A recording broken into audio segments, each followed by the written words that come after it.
comes together and it works. It's okay. And It's the witch's time. It is God's time, the witch's time. However you want to phrase it, it's your higher power's time, that's Jacob. right, man. That is right. Well, it is Friday night at 8:42 p.m.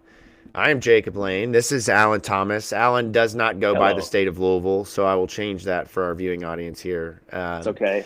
And this is Starting 502 Podcast. We are live from the Kearns Corner Digital Studio. Shout out to our friends True. over at Kearns Corner, the best spot for a patty melt in the city of Louisville. Go ahead and check them out. They sponsor and Burgers. support Yeah. us.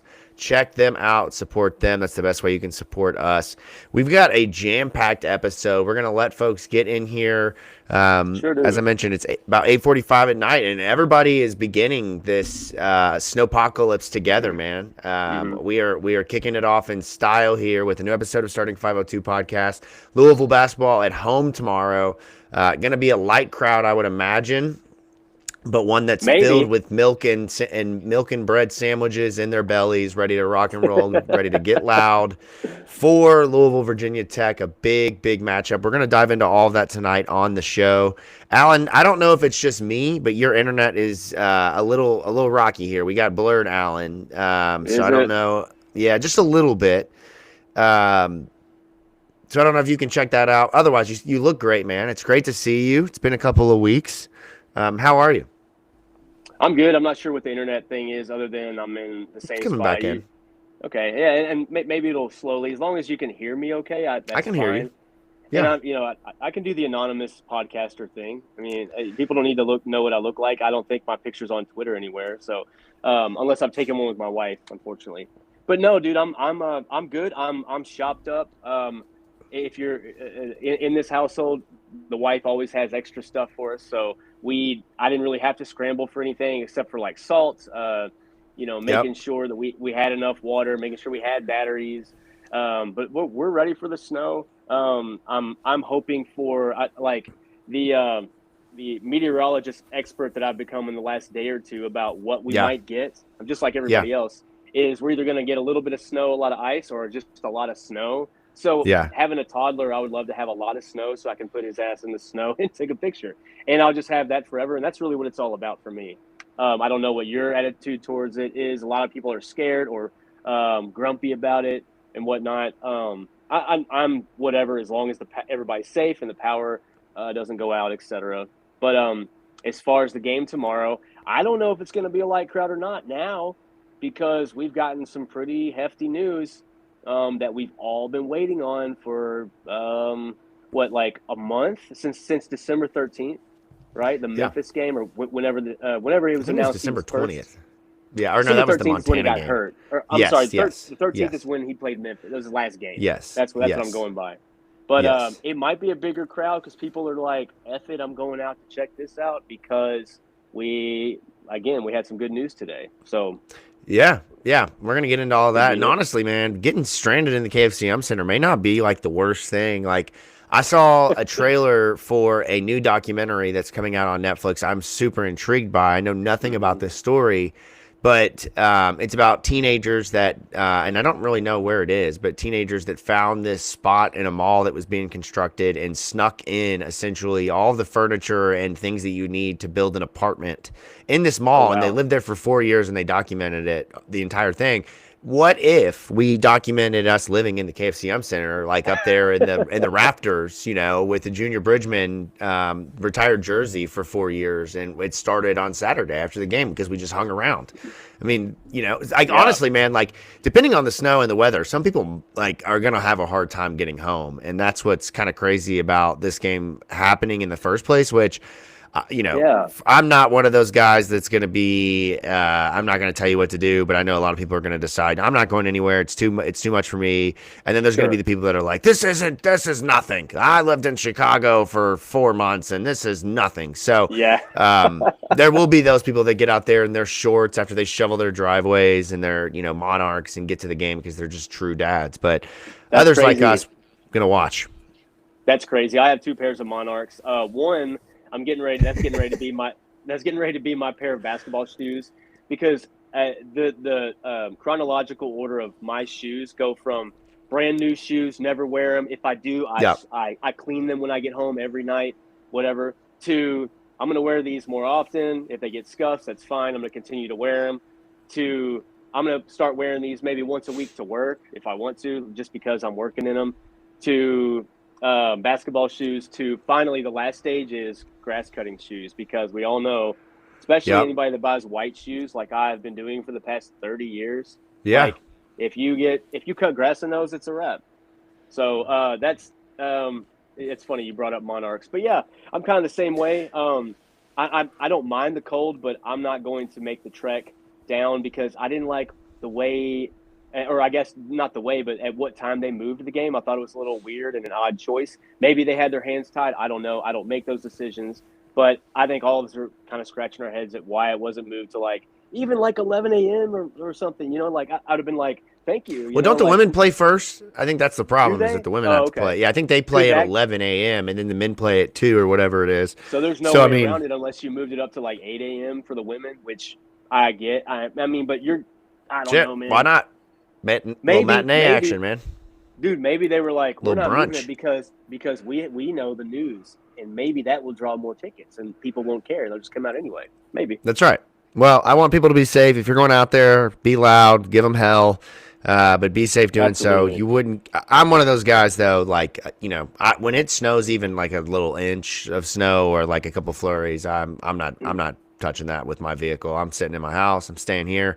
I won't be leaving the house anytime soon. I will watch the game from the comforts of my house with a fire Sure. lit, enjoying it. And you mentioned becoming a meteorologist, and as we get started here, I want to bring this up, and I think it's great to disagree to start the show, Alan. I think that's a great Okay. way for us to have conversations tonight about an opponent. But the talk of the internet with weather coming in the last 24 hours or so has been the KSR Weather Challenge. And I saw Yeah. earlier you tweeted that you weren't a fan of the Weather Challenge and giving Mark Weinberg shit, which I'm here for. I'm not gonna, everyone's got their opinions on where they sit on this. I gotta tell you, man, I'm so intrigued by this. Like this, I've been gripped to my phone watching the results come in from meteorologists all around the state of Kentucky, including I Hmm. gotta tell you this, man. I'm a big Ryan Hall fan, like big Ryan Hall. He is my preferred Okay. meteorologist, like big time Ryan Hall fan. So like seeing him and seeing Jim Cantor from the weather station and all the names that have gotten involved in this, I've enjoyed every second of this. And I know like I wanted to come on tonight and make light of like snow days but like this shit's gonna suck, man. Like there's gonna be some real challenging times. So I get it, but like, dude, I'm so here for like this weatherman beef with Mark Weinberg and all of these other meteorologists like Kevin Harnett and Jay Cardosi stepping up and being like, you know what? I'll do it. It's just, Yeah. I'm so here for it. It warms my heart, man. I love the meteorology game in the state of Kentucky. Maybe the best in the country. That's true, and I think it's to your point. That part is true because we overreact one way or the other because we live in a temperate forest. Like we get the extremes of humidity in summer, and we get the extremes of winter. We are right in the path Right. of We all of have it. two seasons. Tornadoes. Yeah, Yep. we have the perfect, and that's why people say it's a great place to raise kids because you get to build snowmen, and then you get to go in the swimming pool on the hottest day of the year. Like you get all of that. You know what I mean? Like you go Yeah. up to Michigan, their highs are in the summer in the 70s. It's beautiful, like in 70s, 80s. You want to go Yeah. there. It's awesome. It won't kill you in the summer, but in the winter, you don't want to be in Detroit or anything like that. Right. I don't. Some people enjoy that, but I'm not going to clap back. And I will say I think it's just kind of like just my opinion. But the great Jacob Lane once said, and I say this all the time. I say social media is not real life. That's So right. if I put something on there, it ends up now you see me talking about it. Like it's like I feel like I'm blushing right now because the stuff that I Yeah, say right. on the Anytime stuff I somebody say on asks you about a tweet, you're like, I'm oh like God. it's like yeah it's like my alter ego. I'm like, oh, they found me, they got me, Yeah, it's like So I'm somebody saw like, you naked. Yeah, yeah, right. I know. So I'm literally now talking about a tweet, but like I don't hate anybody. I had people like really come at my neck over this. Like I could give a Yeah. fuck. Really, Yeah, it's it's just that it. hilarious, man. Twitter is fucking like I don't care. Like literally, I love that I say that all the time. I said in the words of the great Jacob Lane, social media is not real life. When people get pissed off, like in person, if they ever say like, "Hey man, you said Yeah. some crazy shit today," I'll be like, "It's not real life, bro. Chill out." So Yeah, right. whatever, The power greatest to you. I lesson I've can't. Yeah. The greatest lesson I learned from Twitter years ago is from Louisville alumni, Houston Texans reporter DJ Bieniemy. He once taught me that Twitter is the loud minority. Anything you hear from Twitter is not the majority; it's a loud Right. minority on the internet. Facts. But no, I've been very intrigued by this, and I got to tell you, man, I'm gonna be real with you. I'm a big Mark Weinberg guy. Like if Absolutely. like as much as I love Ryan Hall, he's preferred. He's what I watch on like when there's like a lot of weather, even when there's weather in like states and like in the tornado season, we know like a day ahead of time, like oh storms from Missouri are coming this way. I'll tune in, I'll watch. The dude's super informative. He's Kentucky through and through. Like just Yeah. love that. But I love Weinberg when the whole thing is on the line. Like when there's a tornado moving through the city of Louisville, I would rather I would give my soul to just listen to Mark Weinberg, and I feel protected and safe. But I got to tell you, in real honesty, man, Mark, I don't want to say he wimped out, but I get it. You know, this whole thing, it's $10,000 for charity. It's a good cause. It's to Mark, though, like, here's my question to you on the weather front. The last question before we get into the show. Who is the basketball comparison to Mark Weinberg? And here's the characteristics I'm going to give you, okay? He is College so basketball? locked in. Just in general, I don't know. Any level of basketball. You just give me an equivalent that comes to mind when I give you these characteristics. He's locked in. The man is like what a basketball player would be in the film study. Mark Weinberg is right now in the meteorology reports, looking at what the data, refreshing the data, looking at the levels of snow in the upper nimbus clouds, studying the data coming in. He doesn't have time for nonsense. He's very active on social media, very loud in conversation. He likes to build hype, anticipate, get people going, but then doesn't want to participate in the tomfoolery. He's very sensitive. He gets worried when people call out the fact that they took the Bears Packers off of Fox so that he could talk about a tornado warning in December. Who is the basketball equivalent in your opinion of Mark Weinberg? Ducks. He's all about the film, all about the fundamentals, intense as can be. Like who is that guy to you in college basketball, NBA, any level of basketball? I feel like you have an answer in your head. Like I feel like you described somebody to yourself just now that you have an answer that you're waiting for me to say mine so you can be like, I think it's this. But I don't. I actually don't. I'm curious to see your answer. Well, like so when you said a few things, when you said the Twitter thing and like all the baiting people, I'm like, okay, my original answer doesn't work now. But if you're talking about like locked in, like always college basketball, that's what he does. Let's hear it. Probably wouldn't participate in this because he's too locked in. I'd say John Rothstein. Like that dude is always like he has scheduled tweets. We could be talking about the Super Bowl during the Super Bowl. He is who is most likely to tweet about college basketball. Dude, that's a good one, man. It is John Rothstein. He's John Rothstein. Like got to look out for the George Washington Colonels or whatever they're called. Like they just added so and so from the I don't know. Like he came back from injury at like 8:30 during the Super Bowl when everybody's scrolling like. Oh, like who's the guy performing at halftime? He was great. Green Day was great, or whatever. You know, he's going to be just. He's always college basketball. Great example. Doesn't care. But when you started saying like the baiting and stuff, he doesn't do that. He's just basketball guy to some extent. He's got sayings. You know, Weinberg's got his things that he kind of leans into. Rothstein is a good example because, like, the most crazy thing will be going down in America, like the coup of the government on January 6th, and Rothstein's like, nope, I'm worried about Colgate and American tonight, standalone game. Like, I mean, that's Mark Weinberg when anything else was happening besides just the weather, just laser focus. So weather will be a factor, obviously, for folks getting out there tomorrow. Let's talk a little bit about this Virginia Tech game. Before we do, though, I do want to let you all know, assuming that the weather is good and everything plays out in a safe manner, we are planning Monday night, this very quick turnaround between Saturday to Monday. We, State of Louisville, Starting 502 podcast, planning to be out live at Main Event for the Duke basketball game. Live watch party out there, doing some pregame, some postgame, hanging out, watching basketball, playing some games, maybe doing some bowling. Come on out. Might be a little drink special happy hour situation going on. We'd encourage you to come out there. It's a great environment to watch the game over off Blank and Baker Parkway. Do so safely, depending on the weather. Those things could be subject to change, but we'll put out more details about that as we get closer to Monday. So Sunday is when we will put out details for that. Let's dive into Virginia Tech. Let's quickly, Alan, we're going to do this the way we previewed Cal several weeks ago. Let's go around the key. I'm going to give you 3 things you need to know about Virginia Tech, okay? Let's start here. Virginia Tech is home to college basketball's unicorn. When I say unicorn in basketball, who do you think of? Who's the first player that comes to mind? Like Just ever? in general. Yeah, ever. Just unicorn. When somebody says they're a basketball unicorn, who does that ring a bell of up here? I mean, like, basketball, like in general, like, I Yeah. mean, what, Dirk Nowitzki or something like that, or what are you talking about? Like, oh, Yeah, like, no, are you that's talking great. about a person? Okay, yeah. I'm just talking in general. You hear often folks describe basketball players as unicorns, and Wimbenyama then or something like that. yeah, Wimby. Wembanyama Yeah. is a great one. Another one that comes to mind is like a Tony Kukoc or like a player like that that's just built differently. Like just they do things that are completely different. Kristaps Porzingis, that's a great example of a player who is labeled as a unicorn. But Virginia Tech this year, Alan, they are home to what I would classify as college basketball's unicorn, Nicholas Avdilas. I don't know if you've watched this guy play. He's a freshman from Greek. This kid chose to go to the college level, would have probably been a second round draft and stash type of player, chose to come over to the States, play for Virginia Tech. And man, this kid is the real deal. He has been sensational for Virginia Tech this season. Yeah. And this is a team that's overachieved by every account. We'll dive into that throughout the show tonight.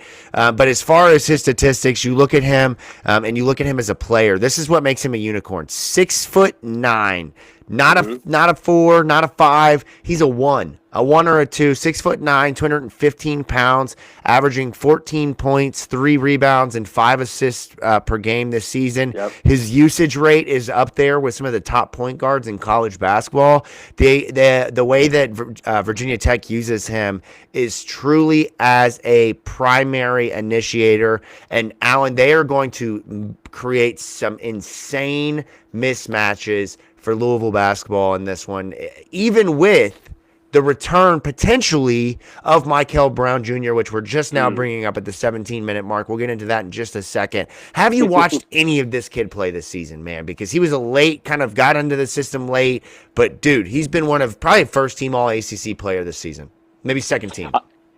Yeah, I know who you're talking about, and I wasn't sure who you were going to bring up because they have a couple guys that almost average double-doubles, so I was like, I don't know where he's going with this. And one of those is Amani Hansberry, 15, 8, and almost 3 assists a game. Again, they have 4 people on the team that average 2 assists or more from what I'm looking at on my screen here. But yeah, Avdilas, is it Neocolis or Nicholas? Nicholas. Yeah, Nicholas. It's yeah. Him and Zug are gonna meet each other and just. Yeah. I mean, they're gonna have a moment. It's gonna be a real bonding moment. It'll be a moment because if he gets a moment, it'll be just a moment. It'll be to like go in and show force because I don't know the way they share the ball. I just don't know if Zug like we're not going to be able to. This is one of those that and I've watched them play a few games here and there, but the only full game I've watched was I had it split screen with Virginia versus SMU and Virginia Tech versus Notre Dame, and Notre Dame started out like. They got up pretty quick, and then Virginia Tech kind of controlled the game the rest of the way. But he's just – that's Mike Young basketball. It's really a perfect guy for Mike Young. They just share the ball really well. Mike Young teams share the ball very well in general. Smart teams, good inside out, good when they whip it around, they just don't do it just to do it. There's always purpose. If they have to stop going around the top of the key or something like that, they'll just kick it inside. They'll go inside, outside very easily. Yeah. But, I mean, he's – crafty. I actually forgot he was a freshman. I guess freshman. Like that information. 19 years old. So he's not like Frew, not like Zug. He's 19. Like this is a young kid still as a true freshman, age-ish, sophomore-ish age, coming in and playing at this level to the fact where at the beginning of the season, the first 2 games for Virginia Tech, he had a combined 15 assists and also had a 33-5-5 game against Providence, the first player in the ACC to do that, the only player in the ACC this year to do that. Just incredible feats very early on in the season for a kid coming over and adjusting. We saw early what the adjustment looked like for Frew and obviously for Zug, so it's pretty impressive to see that. Next thing, around the key quickly, youngest roster in the ACC belongs to Virginia Tech. This is a complete polar opposite of what Mike Young has done at Virginia Tech thus far. Typically, he's leaned on multiple graduate or high-level upperclassmen to play at the guard and anchor the insides. But this year, they have 7 true freshmen, 3 sophomores, only 2 seniors on the roster. They play a very young team, several international players on this team, but they combine it in a way that's very, very, very fun and very smart styles of basketball. You can have young players and shoot yourself in the foot, but this team is not that. The way that they play, the type of basketball that they are coached to play, they buck every trend of what you would expect from young players, and I'll get into that here in a few minutes. But it's impressive to see. I mean, can you imagine a team of Louisville with 7 true freshmen? I mean, I couldn't tell you the last time Louisville had that many freshmen. Maybe, the early MAC days when you had the Super Six or whatever it was. I mean, I really can't even think of that many young players on one team at Louisville. Yeah, maybe probably that. You'd have to go obviously back before the Kenny Payne or, like the transfer portal days where we were just trying to get transfers in. That's a question that I know I've thought about. And so you may even have to go back to like the 90s. I know Denny Crum used to rely heavily on 5 or 6 like older guys, juniors, seniors, maybe a good sophomore here and there, like Greg Minor or something like that, Dwayne Morton back in the day, and then stack it heavy. But he'd bring in a lot of local kids. There was like 3 or 4 years where he brought a lot of not just local, but like around the state of Kentucky, Southern Indiana. Like he would bring in. So, but 7 is different than even 5 or 6. Obviously like 7 is kind of like eyebrow raising. Like that's a lot of kids, to bring in. That's a huge class. So yeah, it is. Now, they only play 3 true freshmen. Now, they play at a pretty high level, including, as I mentioned, Nicholas Avdilas, who plays 32 minutes a game. I believe that is their the highest number of – I believe, he plays the most minutes on their team. But then they play Dorn. I wanted to say Christian Dorn, but it's Christian Gerdek, their big center. Antonio Dorn, German big man. He plays 11 minutes a game. Then they have a couple of sophomores, Tyler Johnson, Ben Hammond. So, they are a team that's made up of a very unique mix of upperclassmen and lowerclassmen, but really rely on a young team. And as we'll get into, they are a smart team, and you'll see that, I think, play out this weekend. I think they're going to frustrate Louisville fans a lot. Like, I'm expecting Twitter to not like playing Virginia Tech.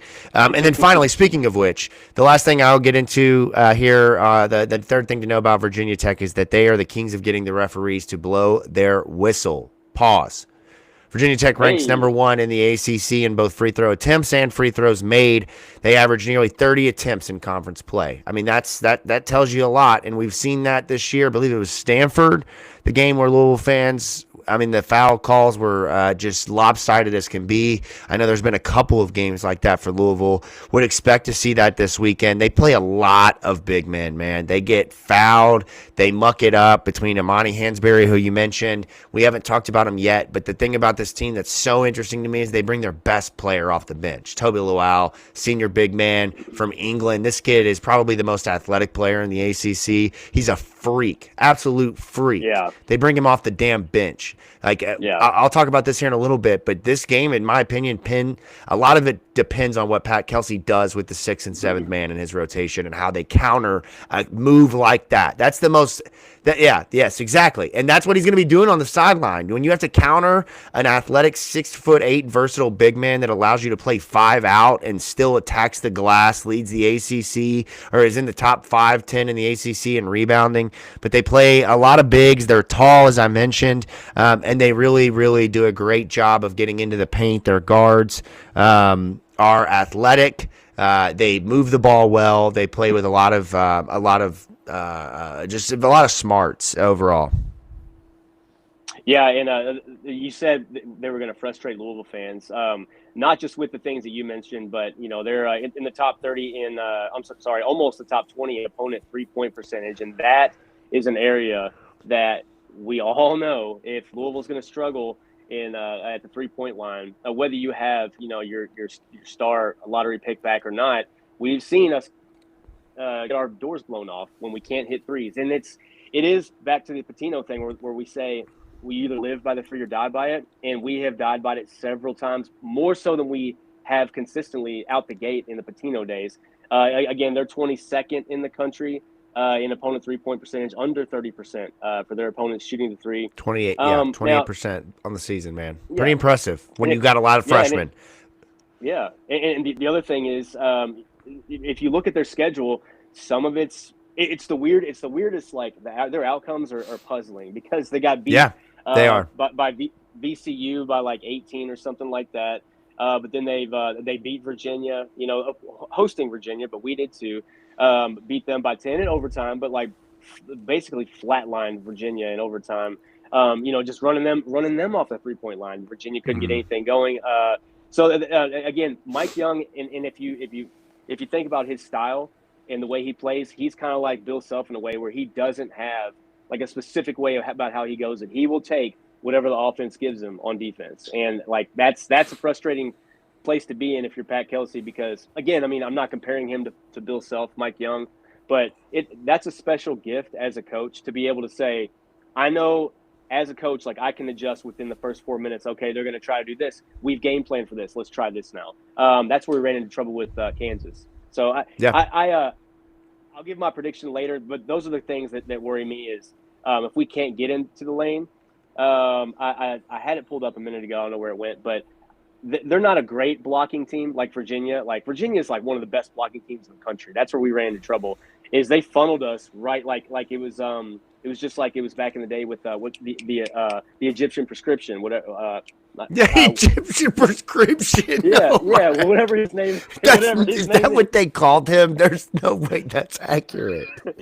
Yeah, That's not right. Yeah. There's no way. It has to be. The Egyptian. It was the Egyptian. I swear they did not call him the Egyptian prescription. That's wild. Somebody in some comment come to my aid on this one, because I know for a fact we did. That's a good one if we did. I don't remember that. That's a good one. Patino used to do that though. He did. He called him 5 white guys and an Egyptian. That was his famous line. Or 4 white guys and an Egyptian. That was his famous line about a Naz Mahmoud. Egyptian something, yeah. But anyway, that's what Virginia did, and Virginia Tech doesn't do that. That was a good one. So, I was like, I forgot what stat I was breaking down. So, I was going to say, I think we'll be able to get to the rack a little easier, which is a good thing. But if they, like I said, Mike Young's really good with tape. He's really good with film. If he watched that Virginia game and takes any notes at all, a lot of coaches we've faced have taken pages out of other games and been able to stop us doing from what we like to do. So I could see a formula where that happens. Hope not. Yeah, man. As I prepared for the show over the last day or so, I've become increasingly more worried about this game, because this is the type of team that the Arkansas, not so much Cincinnati because we won that game, but the first half of Cincinnati, Tennessee's, some of the games this season where we've seen Louisville just struggle. This game has all of those things kind of in it and makes me worried. However, out the window. At 8 o'clock, 8:01, it's when the email hit my inbox, Alan. Injury report. Initial. Mm-hmm. In asterisks. Initial. That does scare me a little bit. Asterisk. Initial. Yeah. Initial. I hate asterisks. Sure. I don't like them either.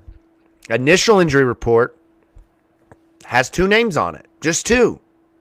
I think that's the fewest we've seen all year. Now, it's not great.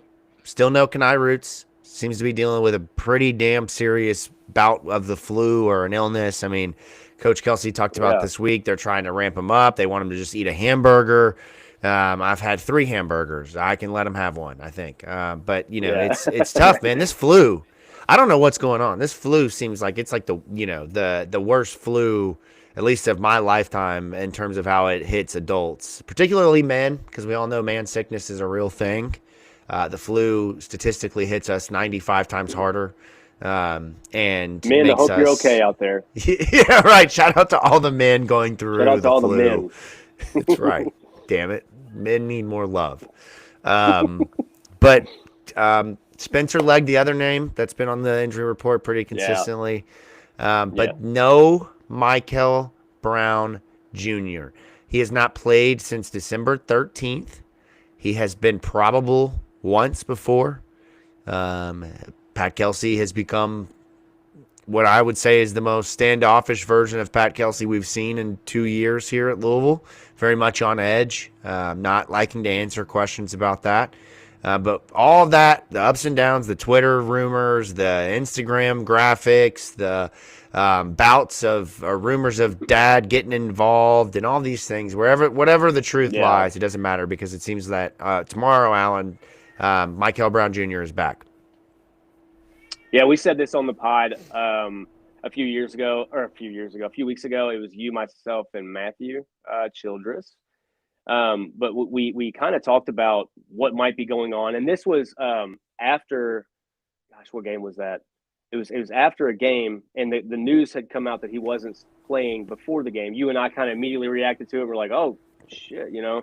But afterwards, you see a lot of some of the Twitter stuff the crazy stuff start to, you know, whatever, take its own. I'm not here to call anybody out or do that, and like even though like call them out, because those people are going to get called out, dude, on Twitter. That's what Twitter's for. I'm not here to do that here.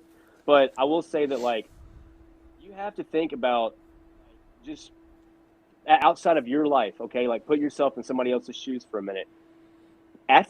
Sports creates injuries. Athletes get hurt, you know, and, like, Chris Brown is a basketball coach, has raised his son. Most lifelong basketball coaches, their sons are pretty well-rounded, you know, basketball players, fundamentally and everything else. And to the extent this time that we have a really exceptionally skilled guy in Mikel.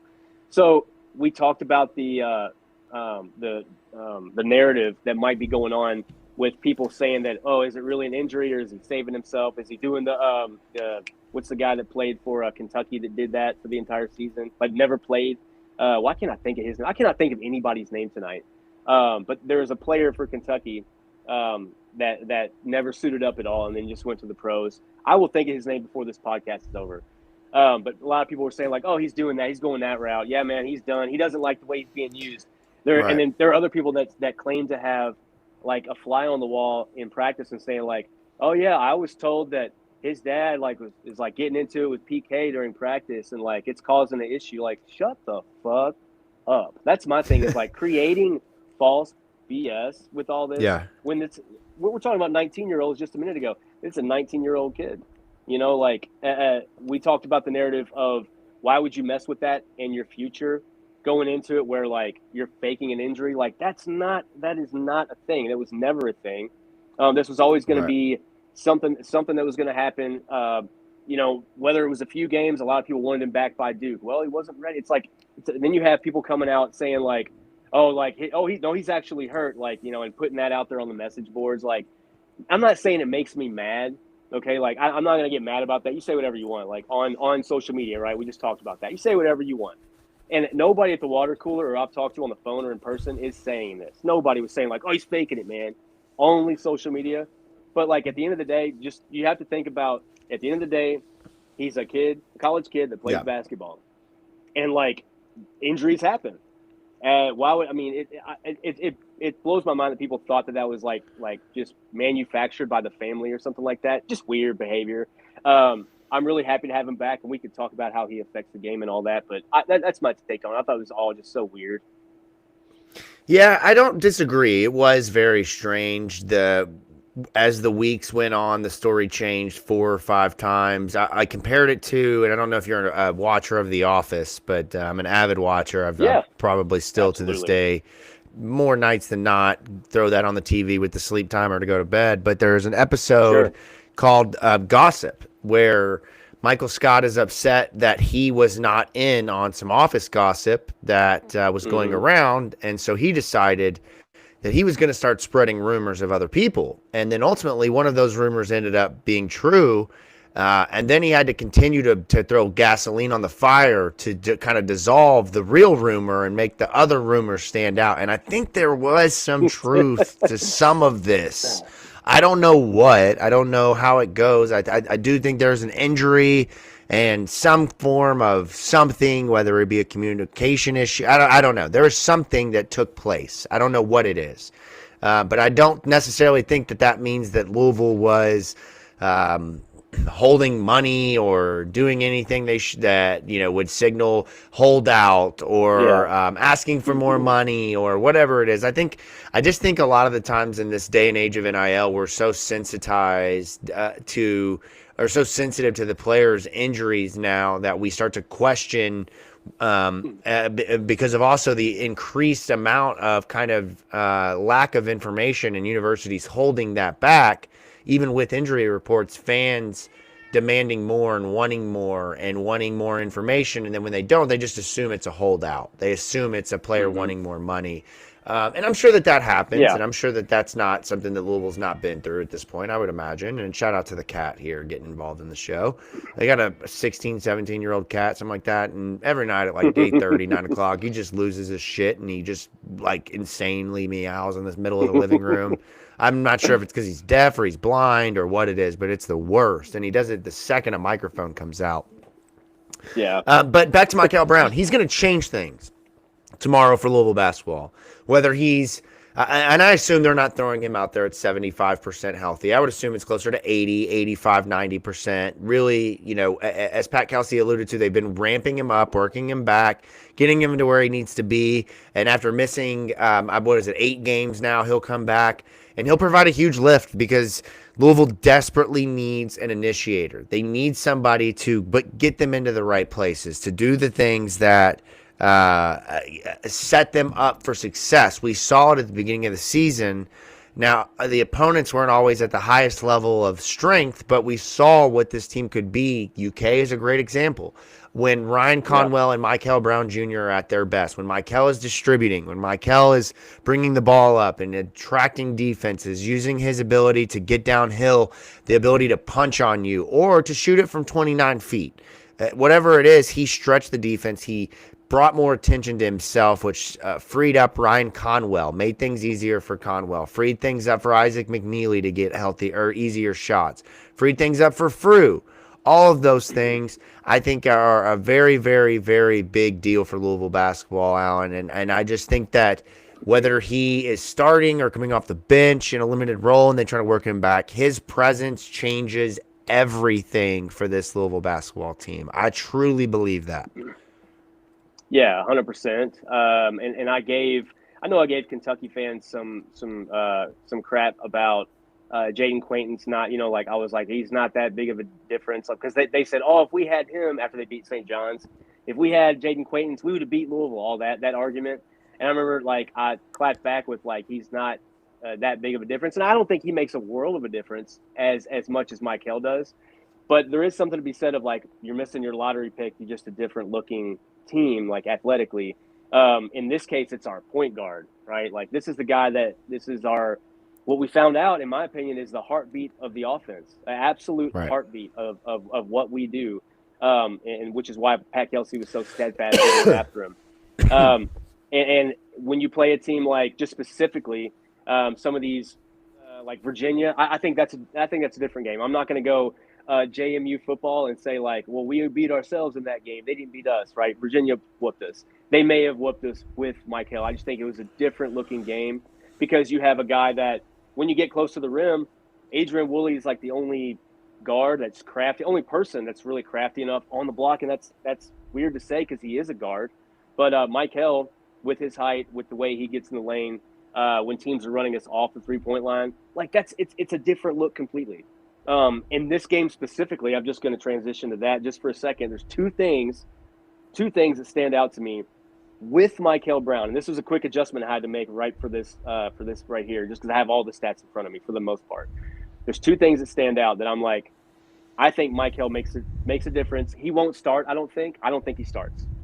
I think he comes off the bench. I think that's what Pat Kelsey's going to do. The under 4 timeout or something, get whatever kind of ovation, whoever's there, however many people are there, he gets that ovation of the people. Maybe he plays 15 to 20. I don't think he's going to play 35 or anything. But while he's in there, if he can go, Virginia Tech is near the bottom in the country of field goal attempts per game, 325th in field goal attempts per game, opponent field goal attempts. That bodes well for us. It bodes well for us because opponents' offensive rebounds, Virginia Tech is near the bottom in the country in that category as well. One thing about Louisville, we're not a great second chance opportunity team. Like, we don't get second chance opportunities that much is what I mean by that.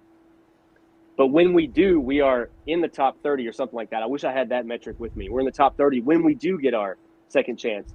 And so if they are 303rd in the country in opponent offensive rebounds, I think that bodes well for us. I think it bodes well for Mikel, anybody else that's shooting.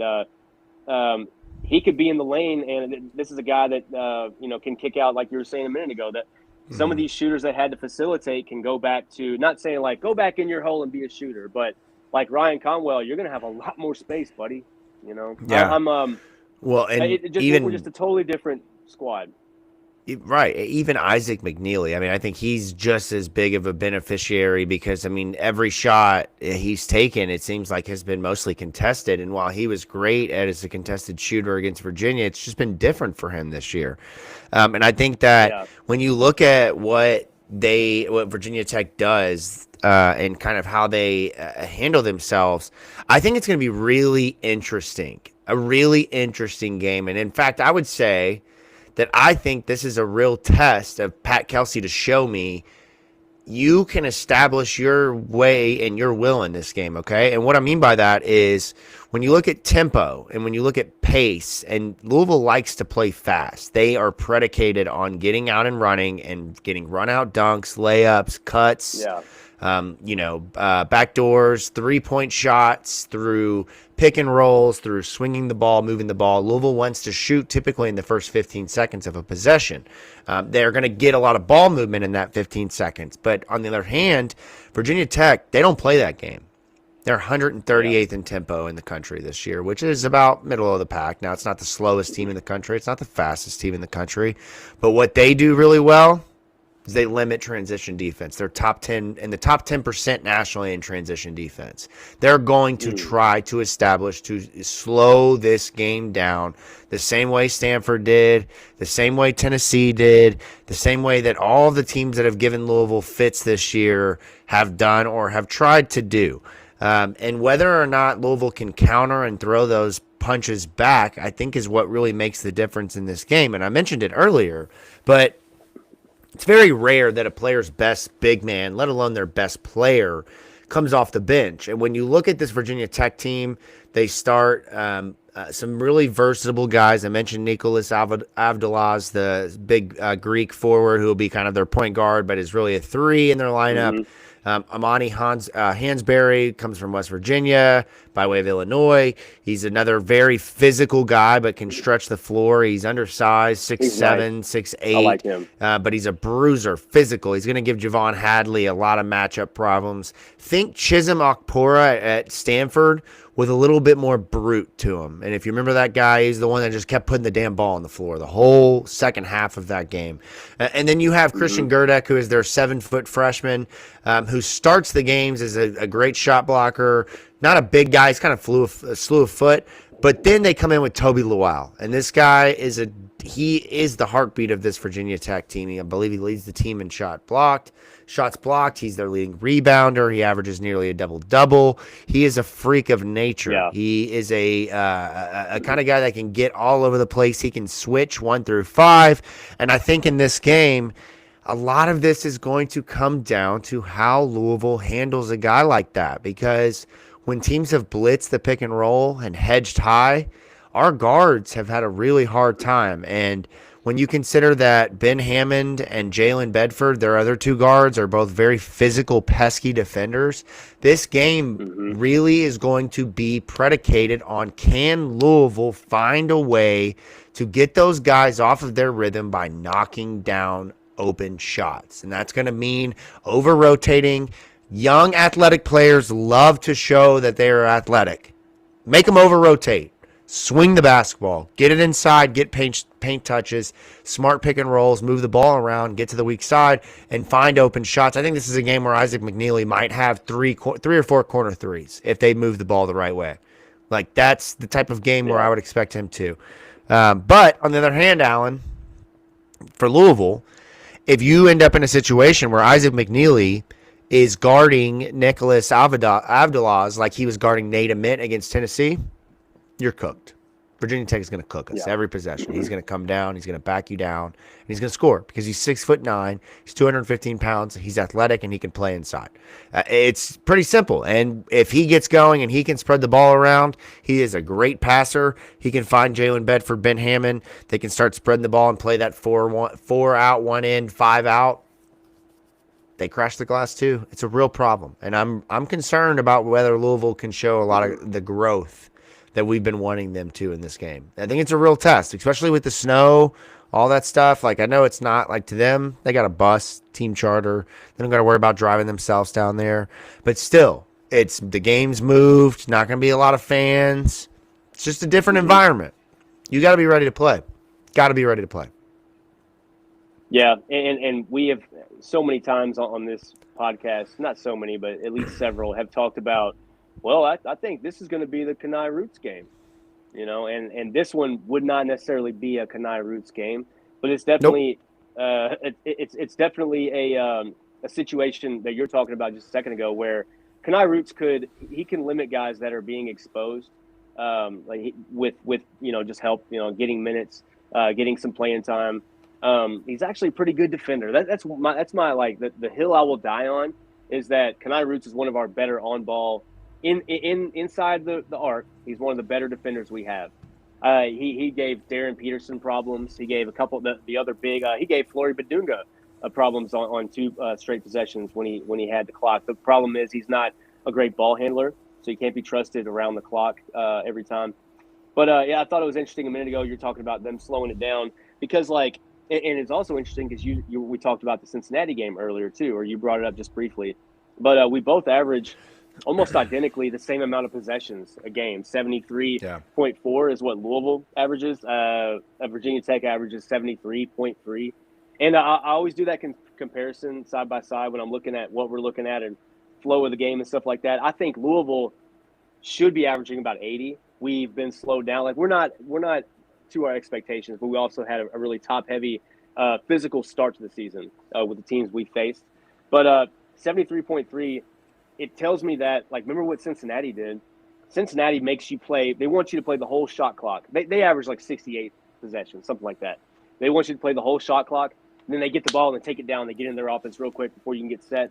They make you try to choose which way they're going to go and try to rotate that way. Right. I think Virginia Tech's going to try to do that, even though they are smart and they take care of the ball. I think they're going to try to do that.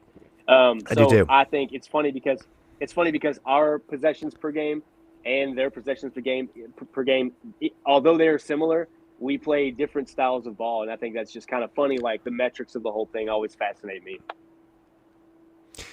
And that's why I think this game, I told this to Press Meyer, if you're listening, Presley, you know exactly what I'm talking about. I told him earlier we're going to find out how good Pat Kelsey is at chess.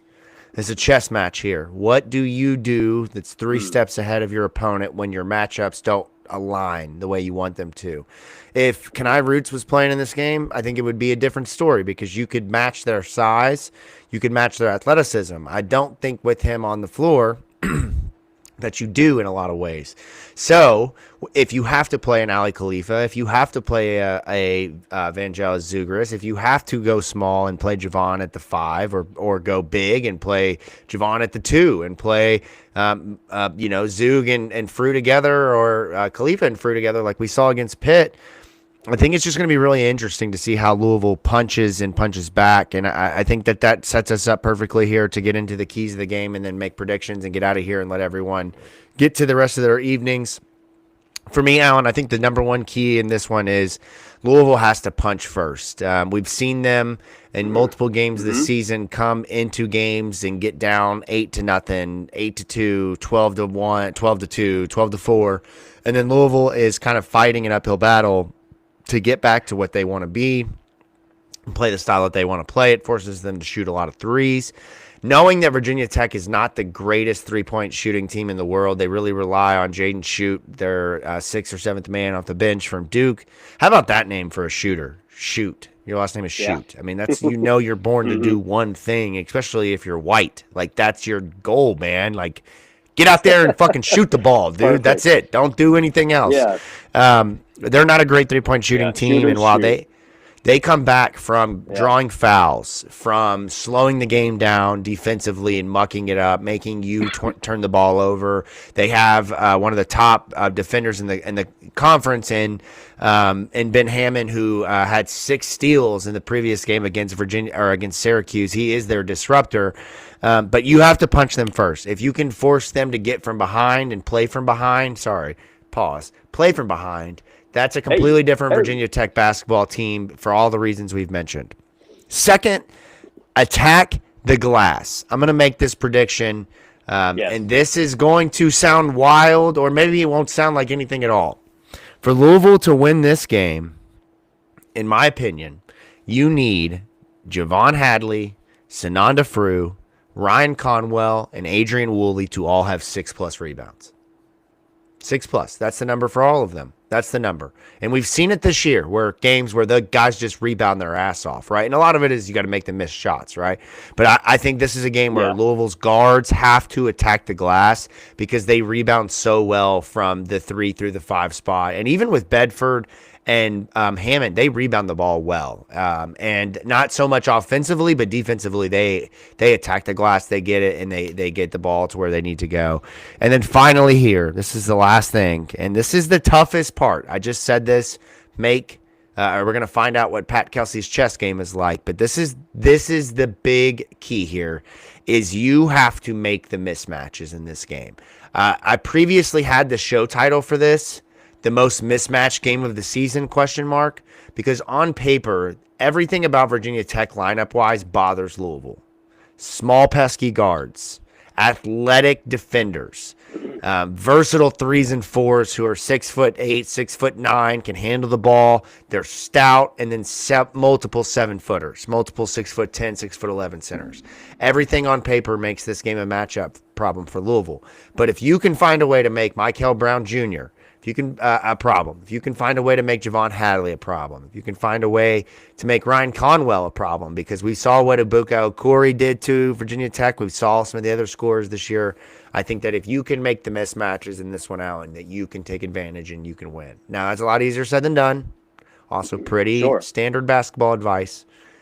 But I think that that's the key here, is Louisville's got to find a way to not lose the Toby Lowell, Ali Khalifa mismatch, meaning their 6-man, their first big off the bench. Louisville's got to find a way to counterbalance some of those areas where Virginia Tech has an advantage.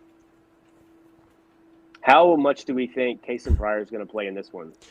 That's a great question. I think he does. I think he does. We talked about Kanai not being out. Like, over under minutes, what do we put that at, though? I mean, he's one that'll get like 2 or 3 minutes, do something kind of boneheaded or do something out of character. And Pat, he has been vocal lately of saying ass meets bench. He likes that Bobby Knight thing. So that's what he does with Kason. More than I thought Kason would see the bench. He has seen it a lot this year. Maybe he's just not all the way there yet. We predicted he would be ready from his injury by mid-January. On this podcast, we predicted mid-January. It's past mid-January now, so I wonder how much of effect he thinks. What do you think the over/under on minutes for him tomorrow is? Because we might need a dog out there. Over/under on minutes. I think if I had to guess, I think he's on average on the season played 7 minutes a game. I think most recently it's been 4 or 5. Yeah. I would say it'd probably stick at the 4 or 5, and I think a lot of that is he doesn't trust himself. I think you see maybe some of that in the way that he plays, and then it results in him overcompensating with the kind of,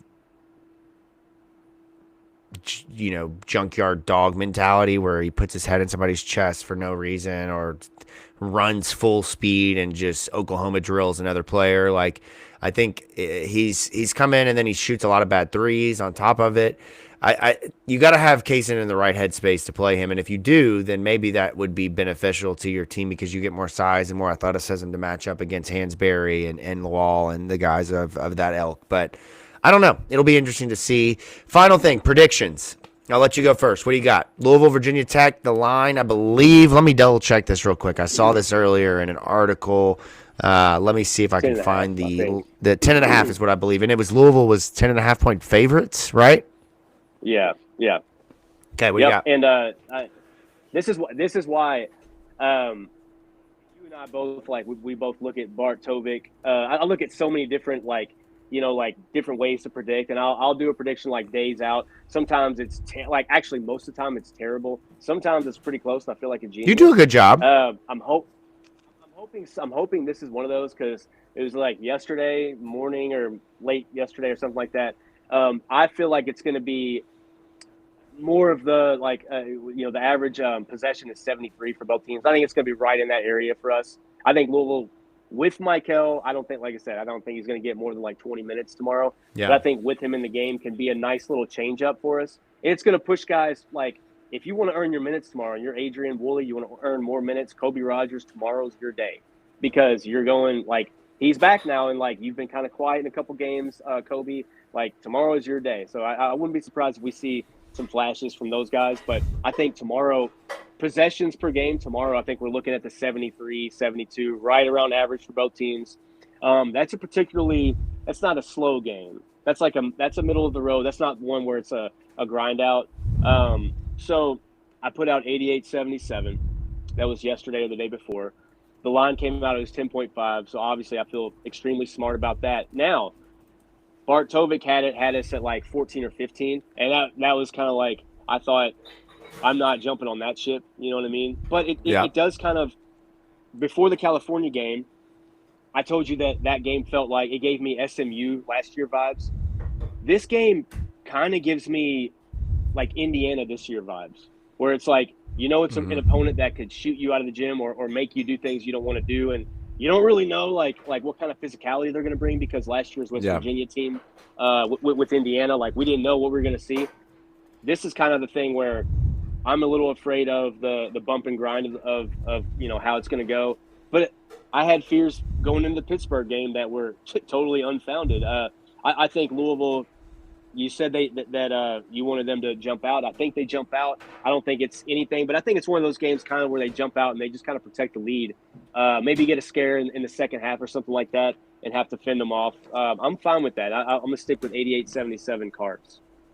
I like it. 88-77. So you have Louisville covering in this scenario, which I've gone back and forth on this. So if you had asked me 4 hours ago if I thought Louisville was going to win, I would have told you no. I would have told you to take Virginia Tech with the points and also probably go ahead and hit that money line for Virginia Tech. But I do think Mikel changes a lot. I think he makes Louisville a whole of a hell lot better, which is not basketball analysis. That's just easy for the eye to see.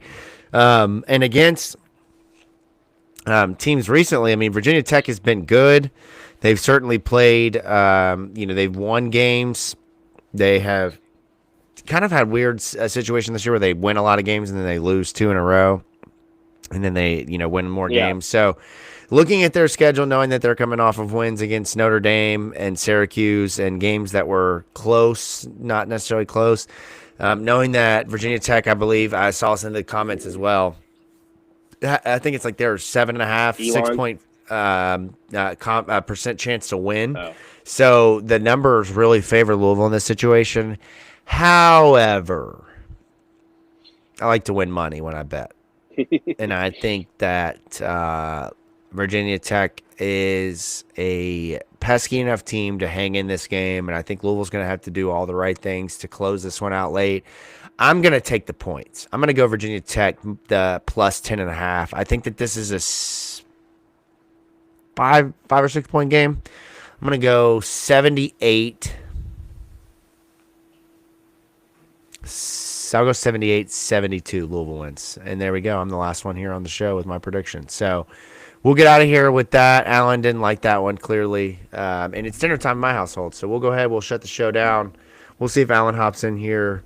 Jacob Lane, State of Louisville, thank you all so much for tuning in to Starting 502 Podcast. There we go. Alan is back as the State of Louisville. I don't know either, but I was going to go ahead and shut the show down. Yeah, it knew we were about to be over with anyway. It's fine. The last time, so I brought this up. I wanted to get this on the podcast because it was also funny.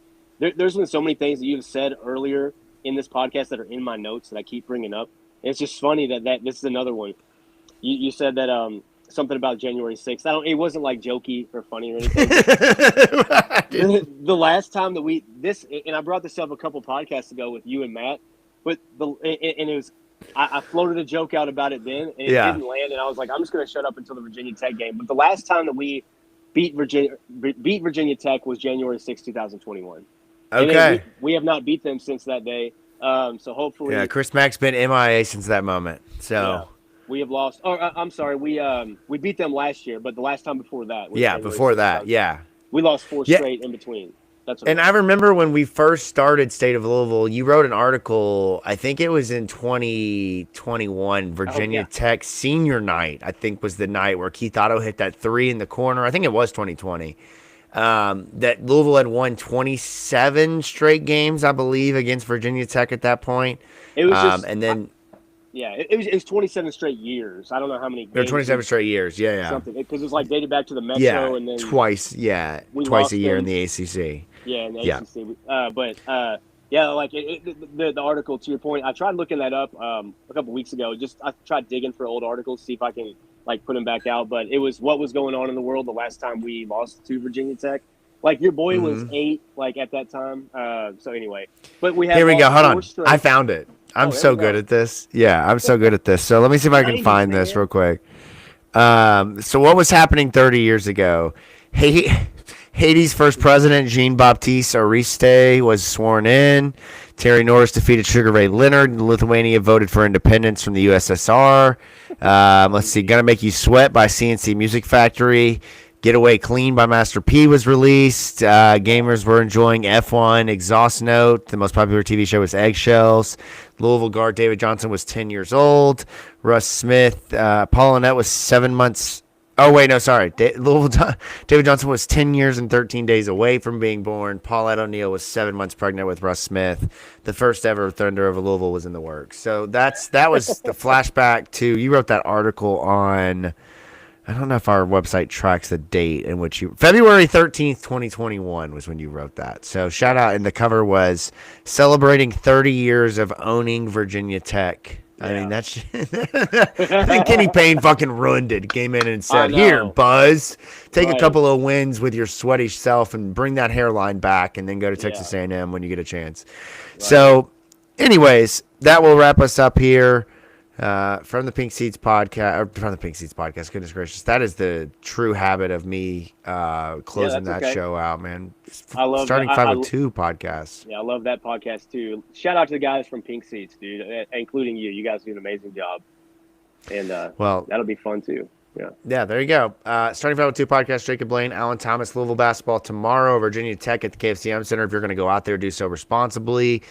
We will see you some point after the game. We know we will see you Monday night for Duke. It's just a matter of will we be at main event or will we not be? Stay tuned to our socials. We'll announce all that stuff. We're going to have several more shows throughout the rest of the year at main event and across some restaurants and bars in Louisville. But until next time, ladies and gentlemen, throw those L's up. Right. Stay warm. Stay out of the